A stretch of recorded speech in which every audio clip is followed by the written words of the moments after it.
Hi friends, പുതിയൊരു informative വീഡിയോയിലേക്ക് എല്ലാവർക്കും സ്വാഗതം. ഞാൻ ഇന്ന് നിങ്ങളുമായി ഷെയർ ചെയ്യാൻ പോകുന്നത് ഒരു സ്കോളർഷിപ്പിനെ കുറിച്ചുള്ള വീഡിയോ ആണ്.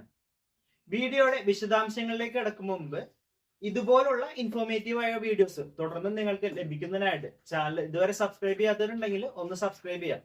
അതുപോലെ തന്നെ നമ്മുടെ ചാനലിൽ വിവിധ പ്ലേലിസ്റ്റുകൾ ഉണ്ട്. അപ്പൊ അതിൽ ഇപ്പോൾ നിങ്ങൾക്ക് അപ്ലൈ ചെയ്യാൻ സാധിക്കുന്ന വിവിധ സ്കോളർഷിപ്പുകൾ, അതുപോലെ വിവിധ ഗവൺമെന്റിന്റെ പദ്ധതികൾ, ലോൺ സ്കീമുകളൊക്കെ ഉണ്ട്. അപ്പൊ ആദ്യമായിട്ട് കാണുന്നവർ നമ്മുടെ ചാനലിന്റെ പ്ലേലിസ്റ്റ് ഒക്കെ ഒന്ന് ചെക്ക് ചെയ്ത് നോക്കുക. അതിൽ നിങ്ങൾക്ക് അനുയോജ്യമായ പദ്ധതികൾ ഉണ്ടാവാം. അപ്പൊ തീർച്ചയായിട്ടും അങ്ങനെ ഉണ്ടെങ്കിൽ നിങ്ങൾ അപ്ലൈ ചെയ്യാം. അപ്പൊ നമുക്ക് വീഡിയോയിലേക്ക് കടക്കാം.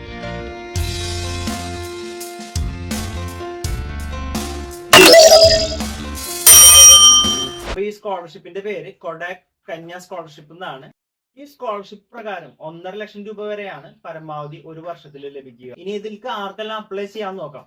12ാം ക്ലാസ് പാസ്സായിട്ടുള്ള 75% മിനിമം മാർക്ക് നേടിയിട്ടുള്ള പെൺകുട്ടികൾക്കാണ് ഈ ഒരു സ്കോളർഷിപ്പിലേക്ക് അപേക്ഷ സമർപ്പിക്കാൻ സാധിക്കുക.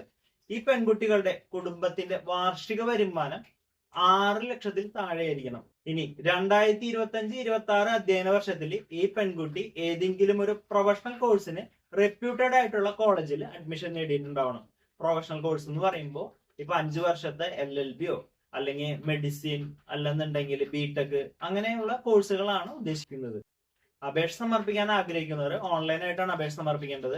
ലിങ്ക് ഞാൻ കമന്റിൽ പിൻ ചെയ്യുന്നുണ്ട്. ഇനി നിങ്ങൾക്ക് ഇതുമായി ബന്ധപ്പെട്ട് എന്തെങ്കിലും ഡൗട്ട്സോ കാര്യങ്ങളൊക്കെ ഉണ്ടെങ്കിൽ തീർച്ചയായിട്ടും നിങ്ങൾ കമന്റ് ചെയ്യുക. ഞാൻ അതിനുള്ള മറുപടി നൽകുന്നതായിരിക്കും.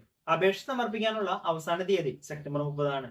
അപ്പോൾ ഈ കുഞ്ഞു വീഡിയോ ഞാൻ ഇവിടെ നിർത്തുന്നു. വീഡിയോ ഇഷ്ടപ്പെട്ടാൽ തീർച്ചയായിട്ടും ലൈക്ക് ചെയ്യാനും നിങ്ങളുടെ അഭിപ്രായങ്ങളും നിർദ്ദേശങ്ങളും കമന്റായി രേഖപ്പെടുത്താനും മറക്കരുത്. മറ്റൊരു യൂസ്ഫുൾ ഇൻഫർമേഷനുമായി നമുക്ക് വീണ്ടും കാണും വരെ എല്ലാവർക്കും ബൈ.